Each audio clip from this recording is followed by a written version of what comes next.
के हजुरलाई पनि आफ्नो एउटा पोर्टफोलियो वेबसाइट बनाउनु मन छ, त्यो पनि फ्रीमा? त्यसो भए मन छ भने मन नमारौ, आज यो चिज बनाएरै छाडौ। हामी कम्प्युटर स्क्रिनमा आइसकेका छौँ। हजुरले गएर मेरो इन्स्टाग्राम चेक गर्नुभयो भने त्यहाँ चाहिँ हजुरले एउटा लिङ्क भेट्नुहुनेछ। त्यो लिङ्कमा थिचिसकेपछि हजुरले एउटा वेबसाइट भेट्नुहुनेछ। त्यसमा चाहिँ मैले चाहिँ आफ्नो एउटा पोर्टफोलियो चाहिँ क्रिएट गरेको छु। यो सब मैले कसरी गरेँ? फ्रीमा। हामीले आज यही चिजको बारेमा सिक्नेछौँ। अब चाहिँ हजुर गुगलमा गएर चाहिँ bento.me भन्ने वेबसाइटमा चाहिँ जानुपर्ने छ। गइसकेपछि हजुरले यहाँ वेबसाइटमा चाहिँ एक्सप्लोर गर्न सक्नुहुनेछ, कस्तो कस्तो डिजाइन बनाउन मिल्छ। यहाँबाट हामी चाहिँ सन्ना माथि गएर चाहिँ क्रिएट योर बेन्टो भन्नेमा थिच्नेछौँ। त्यसपछि चाहिँ हजुरलाई एउटा डोमेन नेम सोध्नेछ। हजुरले आफ्नो नाम या आफ्नो बिजनेसको नाम जे हान्दा नि हुन्छ। मैले चाहिँ अहिले स्माइल न्युटन हान्ने छु। अब यो एभाइलेबल छ, हरियो देखायो मतलब एभाइलेबल थियो। अब चाहिँ मैले साइन अप विथ गुगल गर्नेछु। अब चाहिँ मैले गुगलबाट साइन अप गर्न पर्ने छ। साइन अप भइसकेको छ। अब चाहिँ म यहाँ आफ्नो सोसल मिडिया लिङ्क्सहरू हाल्न मिल्छ। जस्तै म अब भर्खरै गएर इन्स्टाग्राममा बाइट विशाल भनेर एड गर्न मिल्यो। यो एड भयो। अब चाहिँ हजुरले यसको टाइलहरू पनि ठुलो सानो गराउन मिल्नेछ। टाइल मैले ठुलो गराएँ भने फलो बटन पनि आउनेछ। त्यसको साथसाथै अरू बटनहरू पनि यहाँ एपियर हुनेछ।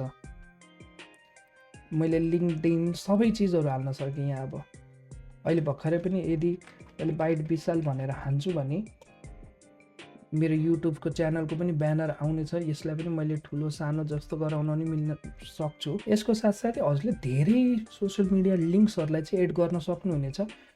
अब मैले नेक्स्टमा थिच्छु। त्यसपछि मलाई अरू अप्सनहरू पनि प्रोभाइड गरिन्छ। अब मैले इमेज एड गर्न खोज्छु भने मैले यहाँ गएर ग्यालरीमा गएर जे इमेज पिक गर्दा पनि हुन्छ। अहिले चाहिँ मैले नेपालको झन्डा पिक गरेँ, यो माथि आयो। अब यसको साथसाथै मैले म्याप लोकेसनहरू जस्तै बर्लिङ जर्मनी भन्ने यहाँ पिक भयो। यसलाई मैले कस्टमाइज गरेर बुटवल या अरू ठाउँ पनि राख्न सक्ने छु। अब चाहिँ हजुरले यति सेटअप गरिसकेपछि नेक्स्ट स्टेप गर्न सक्नुहुनेछ। यहाँ चाहिँ हजुरले स्पोटिफाईको लिङ्क, आफ्नो म्यापको लिङ्क, त्यसको साथसाथै अरू फोटोहरू, अरू लिङ्क्सहरू सब एड गर्न मिल्नेछ। मैले नेक्स्टमा थिच्नेछु। अब चाहिँ हाम्रो प्रोफाइल चाहिँ क्रिएट भइसकेको छ। अब चाहिँ हजुरले एउटा यहाँ बायो, आफ्नो नाम चेन्ज गर्न मिल्नेछ। मैले राख्न सकेँ बाइट विशाल। अब एउटा बायो चाहिँ आफै लेख्दा पनि भयो, नत्र पनि हाम्रो भिडियो चेक गर्नुहोस् च्याट जिपिटीलाई चाहिँ कसरी युज गर्ने हो, त्यसबाट चाहिँ हजुरले बवाल बायो पनि लेख्न सक्नुहुनेछ। अरू चिजहरू जस्तै मैले लिङ्क्सहरू एड गर्न सकेँ। अब चाहिँ हजुरले आफ्नो क्रिएटिभिटी युज गरेर चाहिँ धेरै चिजहरू लेख्न मिल्छ। मैले चाहिँ बायोमा चाहिँ my name is Vishal, I live in Nepal. अब चाहिँ अरू चिजहरू चाहिँ हजुरले आफ्नो क्रिएटिभिटी अनुसार युज गर्न सक्नुहुनेछ। बेस्ट चिज भनेको चाहिँ जस्तै मैले यसको डिजाइन नै चेन्ज गर्न पनि सक्ने छु।